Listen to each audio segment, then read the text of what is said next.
절시 교독을 읽겠습니다. 자주 책망을 받으면서도 목이 곧은 사람은 갑자기 패망을 당하고 피하지 못하리라.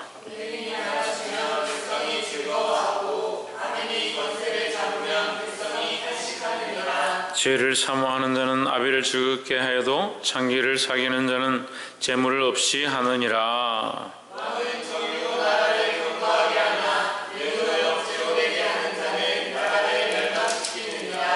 이웃에게 아첨하는 것은 그의 발 앞에 그물을 치는 것이니라.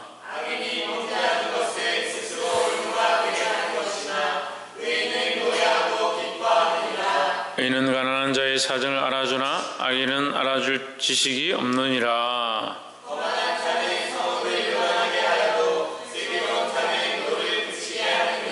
지혜로운 자와 미련한 자가 다투면 지혜로운 자가 노하든지 웃든지 그 다툼이 그침이 없느니라.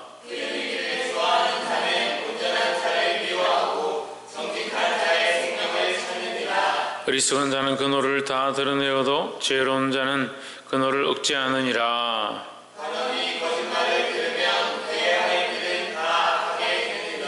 가난한 자와 포악한 자가 섞여 살거니와 여호와께서는 그들의 눈에 빛을 주시느니라.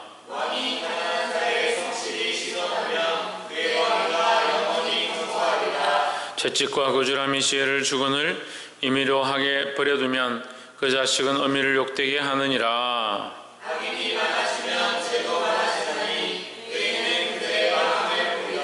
내 자식을 징계하라. 그리하면 그가 너를 평안하게 하겠고 또 내 마음에 기쁨을 주리라.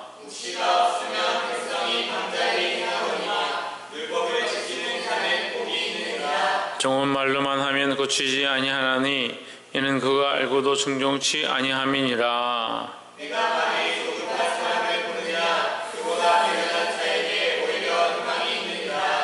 종을 어렸을 때부터 곱게 양육하면 그가 나중에는 자식인 채 하리라.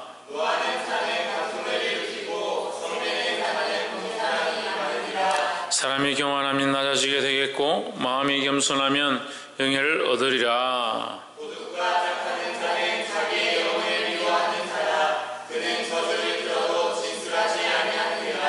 사람을 두려워하면 올무에 걸리게 되거니와 여호와를 의지하는 자는 안전하리라.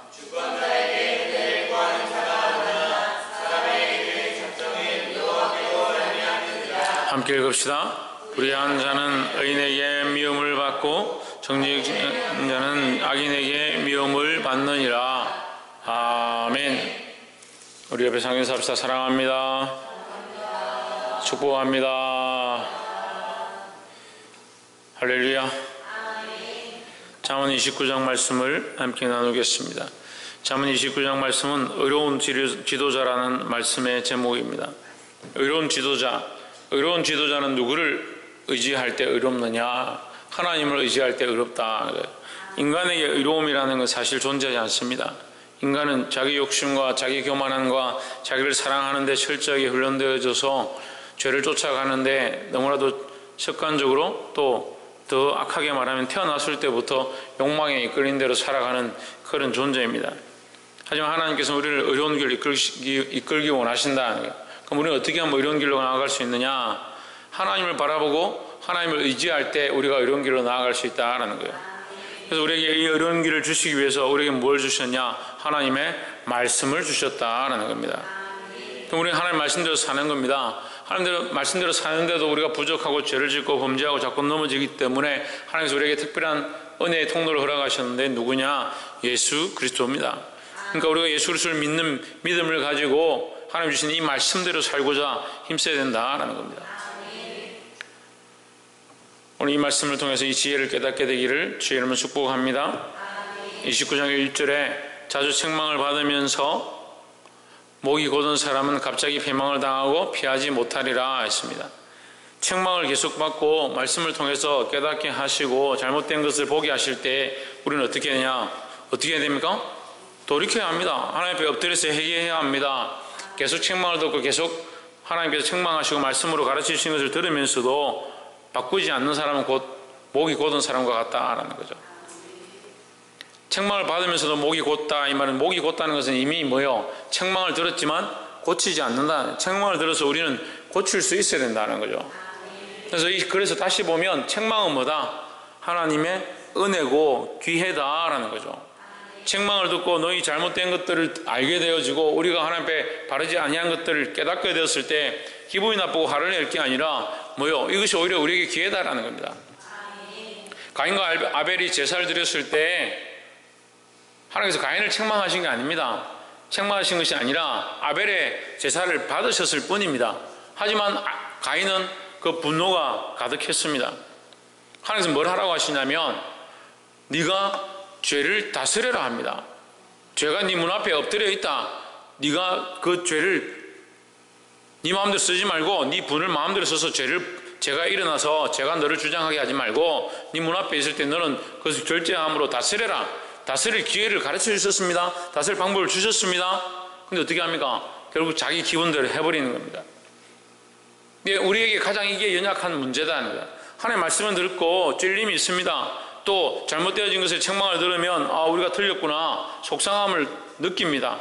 속상하고 찔리고 화나고 감정이 일어났을 때 우리가 하나님 앞에 엎드려야 돼요. 그것을 통해서 그렇구나 나의 연약함이 이것이구나 그걸 볼 줄 알아야 되는 건데 조그만 웅덩이에 물이 있습니다.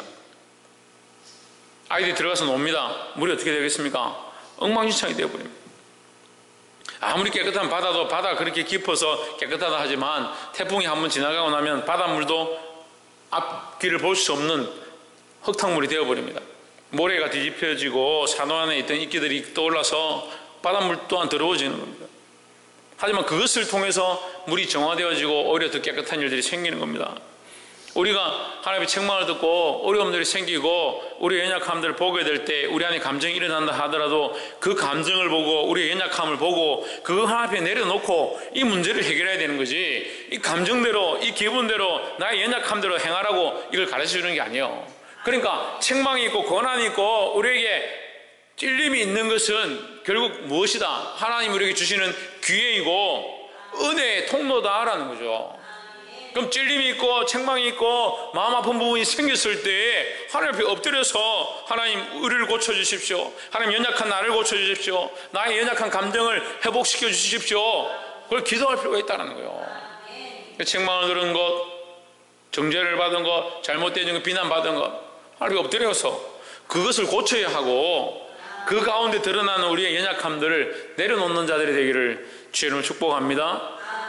그렇게 하지 않으면 어떻다? 언제 그것으로 인해서 우리가 패망을 당할지 모른다는 거예요. 그래서 사람들은 이 말씀을 이렇게 보면서도 그렇고 우리가 뭐 영화나 또 책이나 또 상황들이나 이런 것들을 보면서 항상 어떻게 생각하냐면 우리가 조금 잘못했으면 하나님 벌을 내리치든지 벌을 내리지 않고 가만히 놔두니까 자꾸 죄를 짓는 거 아닙니까? 그렇게 인생이 단순하고 그렇게 단박적이면 한 번 뭐 하면 팔 하나 떨어지고 뭐 한 번 말 잘못하면 입술 잘리고 멀쩡한 사람이 어디 있겠습니까? 지금 살아있는 게 뭐예요? 하나님 은혜죠. 그렇게 안 보는 거예요.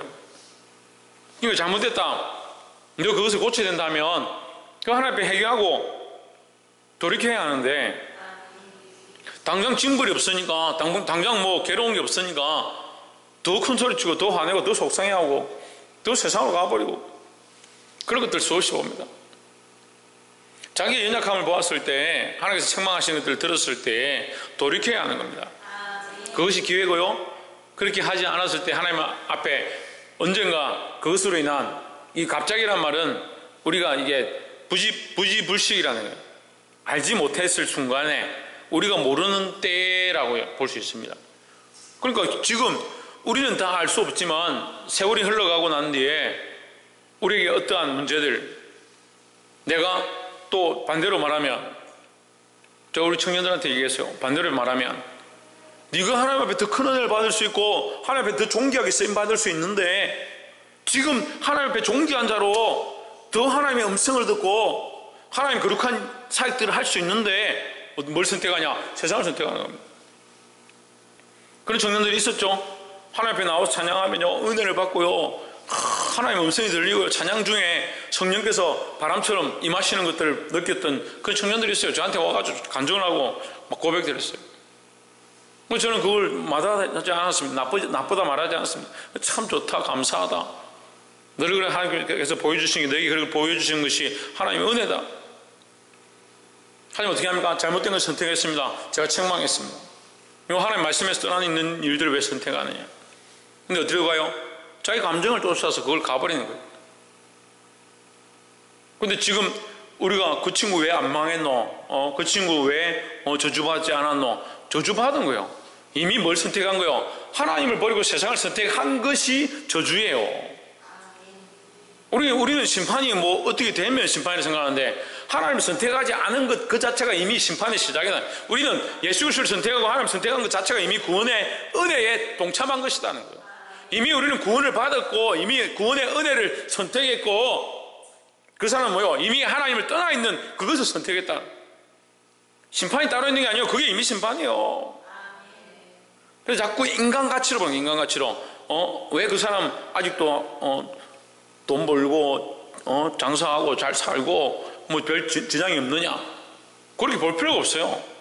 이미 하나님 떠난 것이 저주예요. 우리가 알 수 없는 때에, 우리가 깨달을 수 없을 때에 갑자기 부지불식 중에 사람이 알 수 없을 때라는 거예요. 갑자기 패망이 임한다는 거예요. 사랑하는 성도 여러분, 말씀을 들을 때에 책망이 있으면 바로 하나님 앞에 돌이키시기를 주의 이름으로 축복합니다. 돌이키지 않는 것이 교만이고 돌이키지 않는 것이 망하는 비결이다. 다시 말하면 책망은 뭐요? 하나님 주시는 기회와 은혜다라는 거예요. 기회와 은혜다. 그럼 책망이 있고 알게 하실 때에 돌이키라고 하는 깨닫게 하시는 거예요.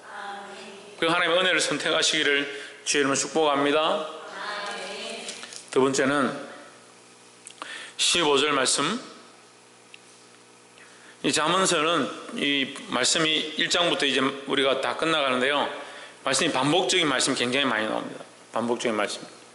사복음서도요, 어떻게 보면 이 시각적인 상황들에 따라서 예수님의 왕적인, 제사장적인, 선지자적인 그런 관점에서 예수님을 봐야 된다라고 하지만, 어떻게 보면 사복음서는요, 우리에게 4번이나 기회를 주셔서 4번이나 깨닫게 하시고 4번이나 가르쳐 주시는 말씀이에요.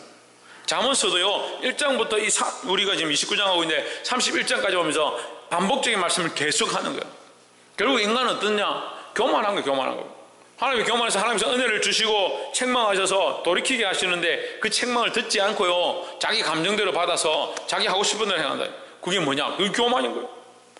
그리고 그것이 패망의 선봉이다. 왜 교만해서 하나님의 말씀을 듣지 않고 하나님 말씀보다 자기 감정이 앞서니까 교만한 거예요. 그러니까 이 교만은 뭐요? 하나님을 떠나 있고 하나님을 선택하지 않는 거니까 결국 뭐합니까? 패망하는 지름길이다. 그래서 깨닫게 하실 때 곧바로 뭐 해야 되냐? 회개하고 돌이켜야 된다는 거예요. 그래서 이 잠언서는 계속해서 말씀을 반복해서 우리에게 가르쳐 주신다. 왜요? 하나님이 부족해서 반복해서 주시겠습니까? 인생이에요. 약간 인생이 들어도 잘 안 바꾸는 거예요. 옆에서 한번 보십시오. 들어도 자꾸 들어도 안 바꾸는 인생아. 들어도 안 바꾸는 인생은 안 바꾸는 인생. 하나님 몰라서 그런 게 아니에요. 예수님 몰라서 그런 게 아니고요, 안다고 생각하니까 안 바꿔요. 안 바꾸는 게 문제죠. 하나님 여전하신데 누가 바꿔야 됩니까? 하나님 좀 바뀌십시오. 우리가 대충 살게 하나님 좀 바꾸십시오. 어떻게 하나님 바꿔요?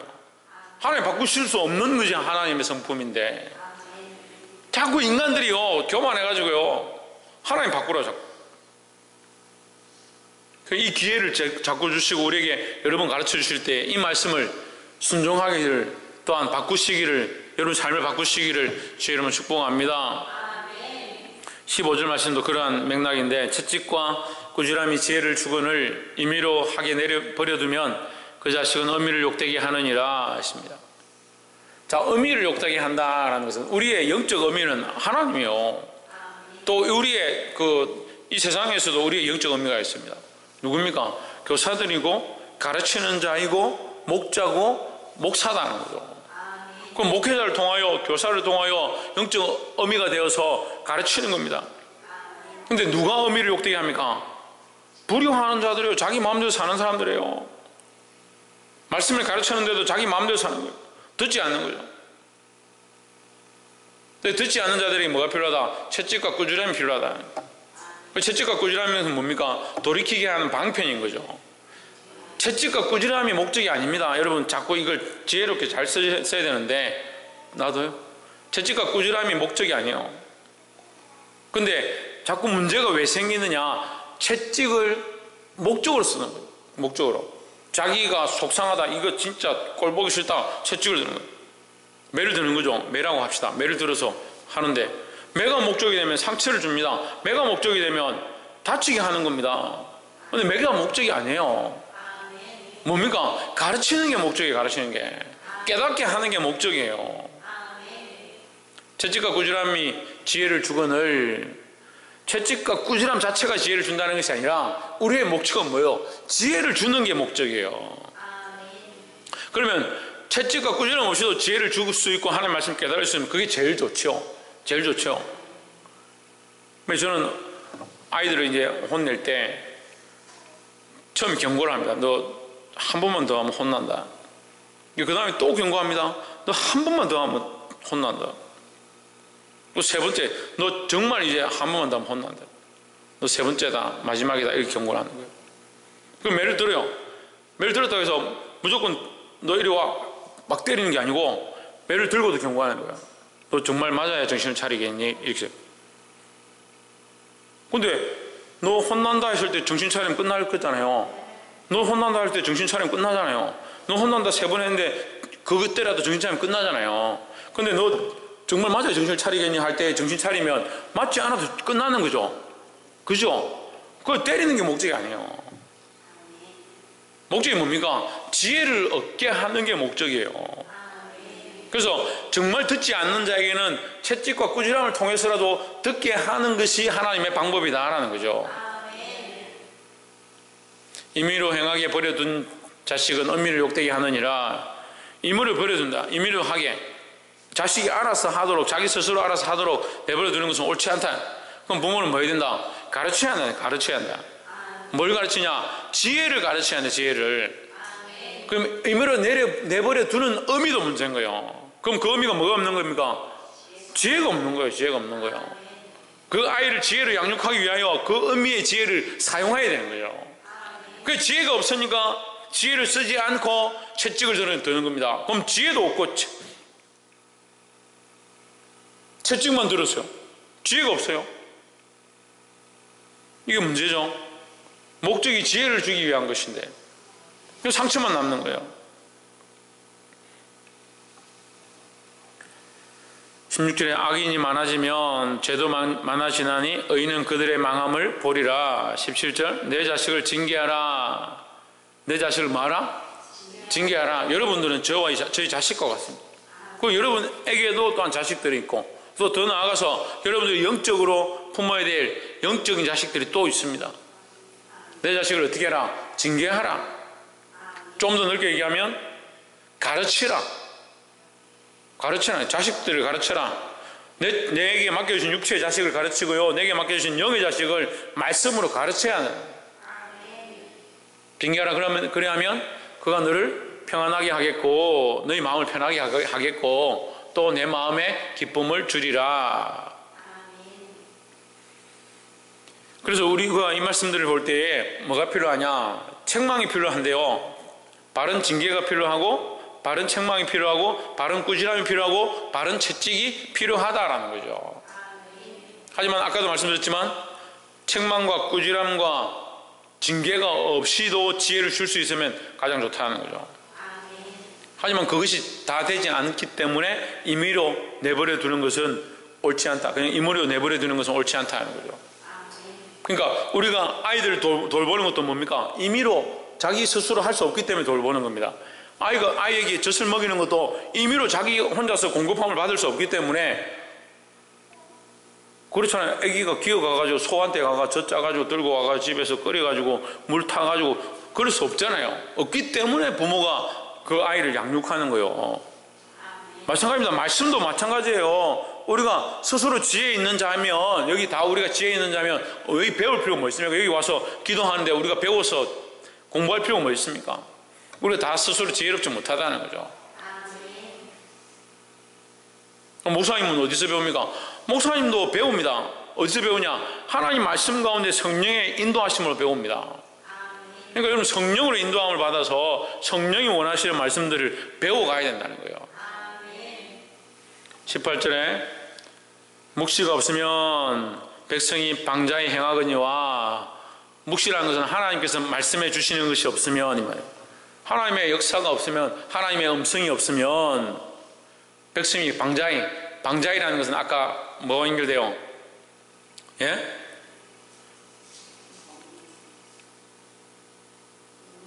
예, 임의로 행하는 것과 연결되는 겁니다. 방자히 행하는 것은 임의로 행하는 것과 연결되는 거예요. 자기 스스로. 이 사사기 말씀은 자기 스스로를 뭐라 합니까? 그때 왕이 없었더니 자기 소견에 오른 대로, 자기 소견에 오른 대로 행하는 거, 그렇죠? 자기 소견에 오른 대로 행하는 거, 방자히 행하는 거, 자기 임의로 행하는 거, 이것과 연결되는 거죠. 뭐가 없으면, 하나님 말씀이 없으면, 그리고 기도도 마찬가지예요. 기도도 하나님 말씀이 없으면 뭐가 된다? 자기 혼자서 기도하는 게 돼요. 자기 혼자서. 할 수만 있으면 말씀을 듣고 말씀대로 기도하려고 해야 된다는 거예요. 율법을 지키는 자는 복이 있느니라. 율법을 다시 말하면 말씀을 지키는 자는 복이 있느니라 했습니다. 자기 좋은 대로 자기 마음대로 하지 말고 말씀대로 행하려고 힘써야 된다. 19절에 종은 말로만 하면 고치지 아니하나니 이는 그가 알고도 청종치 아니함이니라. 말로만 있으면 안 된다. 안 듣는 자들은 20절 21절 계속 그 얘기예요. 21절 종을 어렸을 때부터 곱게 양육하면, 곱게 양육하면 안 된다는 말이 아니라 책망하지도 않고 권면하지도 않고 경계하지도 않고 채찍질하지도 않으면 자기 마음대로 자기 임의로 자기 속에는 옳은 대로 커서 결국 뭐가 되냐? 나중엔 지가 자식인 줄 안다. 그런 착각을 할 수 있다는 거죠. 자기 분수를 모른다는 거예요. 이것은 첫 번째 말씀드린 것과 똑같이 연결되는 거예요. 결국 뭡니까? 듣지 않으니까 뭐요? 교만해지는. 자기가 주인인 줄 아는 겁니다. 마지막 세 번째로 24절에 도적과 짝하는 자는 자기 영혼을 미워하는 데라. 그는 맹세함을 들어도 직고하지 아니하느니라. 저주를 들어도 진술하지 아니한다. 뭐와 짝하는 자? 도둑과 짝하는 자. 도둑과 짝하는 자는 자기 영혼을 미워한다. 자기 영혼을 미워하는 사람이 어디 있겠습니까? 자기를 미워하지 않고 자기 영혼을 사랑하는데 도둑과 왜 짝하느냐. 영적 도둑이 있습니다. 뭡니까? 사단 마귀죠. 사단 마귀는 우리의 영적 도둑이 되는 거예요. 우리 영혼을 자꾸 빼앗아 가려고 하는 거예요. 우리 영혼을 하나님에게로부터 우리를 훔쳐가려고 하는 거예요. 우리 마음을 빼앗아 가려고 하고 우리 생각을 자꾸 빼앗아 가려고 합니다. 그것과 짝하지 말라는 거죠. 세상이 원하는 생각들, 사단이 원하는 생각들과 짝하지 마라. 그럼 우리 누구와 짝해야 되냐? 하나님과 짝해야 되냐? 하나님 말씀과 짝해야 되는 겁니다. 하나님과 짝하고 하나님 말씀과 연합해야 된다는 거예요. 25절에 사람을 두려워하면 올무에 걸리게 되거니와 누구를 여호와를 의지하는 자는 안전하리라 했습니다. 누구를 의지해야 된다? 여호와 하나님을 의지해야 된다는 거예요. 그 하나님을 의지하는 것이 뭐다? 연합이다. 연합. 하나님과 짝하는 겁니다. 하나님과. 도적과 짝하지 말고요. 세상과 짝하지 말고요. 사단과 짝하지 말고 누가 짝하냐? 하나님과 짝하다는 거예요. 하나님과 짝하고 하나님과 연합하고 하나님과 함께하고 하나님을 의지하고 우리의 마음의 생각이 이것부터 고쳐야 돼요. 무슨 일이 생기면 자기 방법대로 자기 생각대로 어떻게 하려고 하는 게 아니라 하나님을 의지하고 하나님 도와주십시오. 어떻게 해야 되겠습니까? 하나님 어떻게 하는 게 옳겠습니까? 어떻게 하는 것이 하나님 기쁘시게 하겠습니까? 하나님 이 상황 가운데 이 문제 가운데 이런 어려운 공경 가운데 하나님 어떻게 하는 게 좋겠습니다. 하나님 어떻게 하는 게 좋겠습니까? 그거부터 물어요. 하나님 도와주십시오. 도와줘야 되죠. 하나님 도와주셔야 되죠. 근데 하나님 어떻게 하길 원하십니까? 이렇게 물어봐요. 하나님 어떻게 하길 원하십니까? 지금 이 상황에서 하나님 어떻게 하길 원하십니까? 하나님 도와주십시오 하고 눈 뜨면 어떻게 합니까? 자기가 다 이것도 하고 저것도 해놓고 그다음 또 하나님 좀 도와주십시오. 참 인간이요, 이게 안 되는데요. 이 간사한 이게 틀을 짜자면요, 순서를 짜자면 다 자기 생각으로 이만큼 만들어놔요. 문제 터지잖아요? 그러면 요렇게 해야지. 돈은 요 적금 깨서 메꾸고, 요건 대출 받고, 요 월급 이번 달 값을 받아가지고 이렇게 메꾸지, 계산을 딱 해놔요. 그리고 하나님 기도합니다. 하나님 도와주십시오. 내가 일이 형편이 어려워서 내가 대출 받고, 월급 값을 하고 이렇게 했는데, 하나님 도와주십시오. 이게 뭐예요? 이게 뭐예요? 뭐가 문제예요, 이게? 예? 자기 다 해놨잖아요, 자기가 다 해놨잖아요. 그럼 하나님 뭐요? 하나님 뭐로 쓰는 거예요? 이게 서브로 쓰는 거예요, 서브로. 하나님 메인이고요. 하나님의 일에 내가 서브로 쓰이면 관계가 없는데 문제가 좀 덜한데요. 어떻게 하냐면 이 교만한 인생들이요, 자기가 다 만들어 놓고 자기가 메인이고요, 하나님을 서브로 쓰는 거예요. 그러니까 인간이 교만하죠. 자기가 메인인데, 자기가 준대, 자기가 주고 하나님 필요할 때 좀 도와주시고 이렇게 생각하고 있는 거예요. 근데 이거 바꿔야 돼요. 하나님 어떻게 하려고 원하십니까? 말씀해 주십시오. 종이 듣겠습니다. 하나님 말씀하시는 대로 제가 가겠습니다. 하나님 쓰라는 데 서겠습니다. 하나님 저를 조정하십시오. 하나님 저를 운행하십시오. 하나님 내 안에서 일하십시오. 하나님 나를 사용해 주십시오. 내가 쓰임 받겠습니다. 그런 자세가 되네. 하나님 나를 써주십시오. 이렇게 찬양은 주님 나를 써주십시오. 내가 여기 있으니 나를 사용해 주십시오. 이렇게 하는데, 쓸 때는 어떻게 해요? 내가 하나님 다 써요. 하나님 이번 주는 바쁘니까 내가 하나님 좀 가만히 있으십시오. 좀 가만히 내버려 두시고 제가 잠깐 알아서 하고 다음 주에 다시 와서 하나님 찾겠습니다. 이게 심각하죠. 근데 이걸 모르는 거예요. 그게 누구가 짝했냐? 세상과 연합하고 세상과 짝하고 있으면서 하나님과 연합하고 하나님과 짝한 줄 착각하고 있는 거예요. 그러면서 뭐라냐? 내 기도 좀 하는데 왜? 내 기도하는데요? 기도하면 뭐하나? 자기 하고 싶은 대로 하는데. 말씀 맺겠습니다. 그런 인생이 뭐냐? 결국 교만한 인생이에요. 교만한 인생. 하나님을 의지하지 않는다는 거예요. 하나님께서 우리에게 기회를 주실 때, 책망하실 때 그 말씀을 듣고 순종할 수 있는 자들이 되어야 합니다. 그 말씀대로 살고자 몸부림치는 자들이 되어야 합니다. 누구의 말씀에? 하나님의 말씀에 응답하고 말씀에서 벗어나는 것에 대해서 우리도 또한 책망하고 바른 것으로 권면하는 모습들이 있어야 된다는 거예요. 특별히 누구의 말을 듣느냐? 하나님의 말을 들어야 합니다. 누구가 짝하느냐? 하나님과 짝해야 한다는 거예요. 세상의 도적들, 인간의 도적도 짝하면 안 되지만 영적 도적도 더더욱 짝하면 안 된다. 우리는 누구에게? 하나님께 우리 마음을 드리고 하나님 우리 안에 주인 되셔서 우리를 다스리시고 우리는 거기 사용되어지도록 힘써야 될 줄 믿습니다. 기도하겠습니다.